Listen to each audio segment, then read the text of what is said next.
grande fraternidade branca universal. Em tempos remotos caóticos, onde o domínio do mal era praticamente a tóxica de uma época, um grande concílio sagrado do espaço se organizava para decidir o quase já estava decidido, o fim do planeta Terra.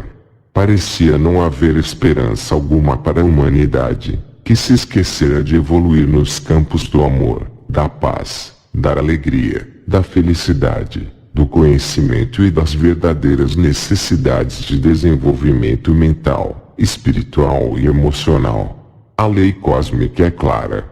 Quando não há mais possibilidade de se viver de acordo com as regras do universo, humanidade e planeta devem tomar rumos definidos. No caso, ambos estavam seriamente comprometidos pelas faltas graves cometidas, a humanidade desmoralizada, ultrajando qualquer energia e vida divina, a terra poluída e contaminada pelas tantas magias negras, manipulações e guerras. De repente, contrariando qualquer expectativa, apresenta-se o grande regente de Vênus, Samnati Kumara, pedindo uma pequena prorrogação a fim de ter um tempo para refletir melhor sobre a situação. Concedido esse tempo, recolheu-se este amoroso ser de luz e pôs-se a contatar as mentes habitantes do planeta Terra. Apesar da dolorosa e tenebrosa situação geral, Samnati Kumara percebeu algumas luzes acesas nos chakras cardíacos de alguns poucos humanos. Na frequência vibratória da presença divina Eu Sou Universal, aproximou-se deles e constatou que muitos perderiam suas casas, suas famílias, seus laços e elos espirituais /ancestrais /interplanetários e, mesmo sabendo que esse era o karma e o destino dessa humanidade e desse planeta, este ser se compadeceu. Voltou ao concílio sagrado do espaço e pediu um tempo maior ainda, a fim de verificar se seria possível algum plano de recuperação. Muito intrigados, os membros do concílio questionaram Sanati Kumara, o que havia de fato tocado em seu íntimo. Que diferença havia entre essa humanidade, planeta e tantas outras que já haviam tido o mesmo destino decretado antes? O irradiante tom de amor e luz de Sanati Kumara envolveu toda a grande sala e ele explicou: se todos estivessem na mais absoluta treva não me tocaria o coração como me tocaram. Várias chamas internas do Criador resistem bravamente com consciência aos ataques das trevas e insistem em manter contato com as hierarquias superiores. Digo a todos do conselho que é necessário um ouvido apurado para lhes ouvir o coração no meio de tantos ruídos, e se houver aprovação geral, posso estudar um plano que lhes apresentarei amanhã. No dia seguinte, após ter conversado longamente com sua bem-amada esposa Vênus e recebido dela o apoio sobre qualquer decisão que viesse a tomar, apresenta este plano. Desceriam à Terra ele próprio em níveis internos de um staff de 133 Kumaras que encarnariam no planeta Terra a fim de construir um local seguro que implantaria um sistema de incentivo à luz da sabedoria, ao amor e ao poder divino. Isto até que todos retornassem à chama trina interior em seus corações e planetariamente, no tempo que fosse necessário. Para a surpresa de todos, Samnati Kumara estudou os campos da Terra para saber que tipos de corpos deveriam ser utilizados e problemas a serem enfrentados. Sua proposta era imediata e, como ninguém ousava ser-lhe contra, os preparativos iniciaram-se. Os Kumaras foram escolhidos a partir do ato voluntário de muitos membros, sendo que vários ficaram em Vênus escoltando e apoiando o governo de lá de Vênus durante sua futura ausência, pois ainda não se sabia quanto tempo seria despendido para tanta ação. Geograficamente foi escolhido o deserto de Gobi, provavelmente devido a seu alto teor telúrico por ser área isolada. Com o nome de Shambhala, foi projetado um local para servir como um centro poderoso de encontros e o refazedor entre as encarnações dos Kumaras. Por existir a lei do esquecimento na hora do reencarne, foi agraciada aos Kumaras, no momento do primeiro sopro de vida, uma imagem de Shambhala em seus campos etéricos e subconscientes com a intenção de serem as lembranças guias de suas vidas a lhes nortearem aquela passagem. Foram mais de 9 séculos de construção. Durante este tempo houve várias mortes provocadas pelas trevas, mas finalmente Shambhala Luz estava ancorada na Terra, cópia da Câmara Central de Vênus.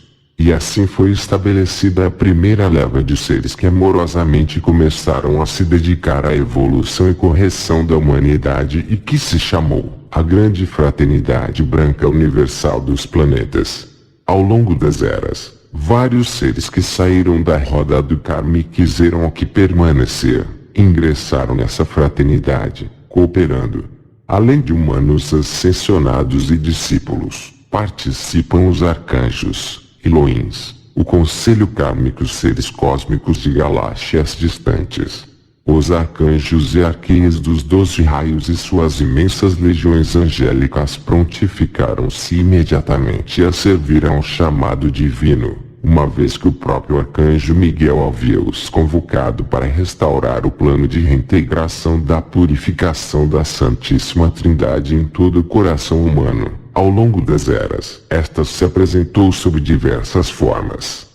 Brahma, Shiva e Vishnu, o Cristo cósmico, Pai, Filho e Espírito Santo, Sol, Lua e estrelas, etc.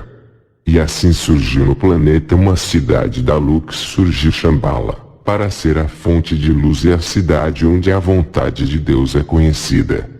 A chama trina, a chama do coração.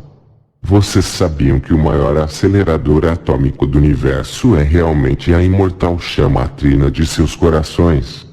A aceleração da velocidade dos elétrons em torno do núcleo central dos átomos de seus 4 corpos inferiores é obtida pela direção consciente daquela chama da vida de seus corações. A aceleração liberada por suas chamadas à luz agora é muito mais poderosa do que a que seria liberada por qualquer instrumento mecânico.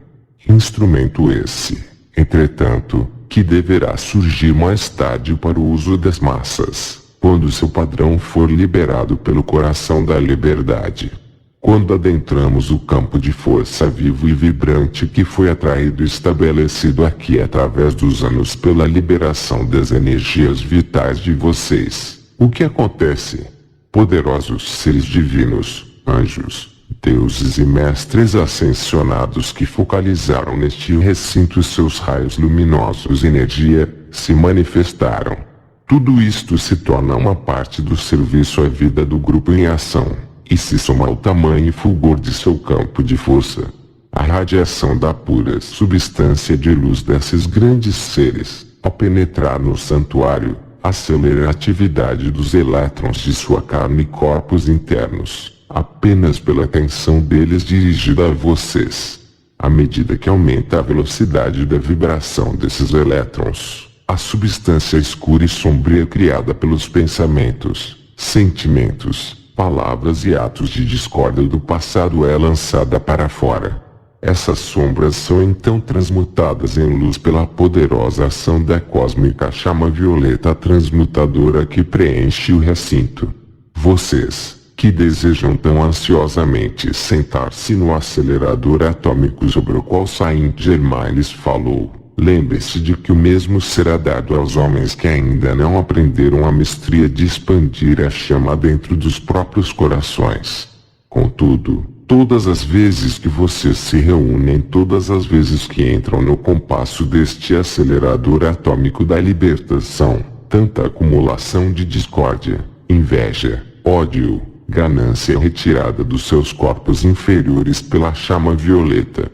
Esta purificação também acontece com você, mesmo quando apenas dirige sua atenção para a luz, pois onde sua atenção estiver, lá você estará. Os grupos que querem continuar com as disciplinas que nós ensinamos, liberando suas energias com alegria e voluntariamente em decretos, canção e visualizações, acelerando, deste modo, as criações dos seus 4 corpos inferiores.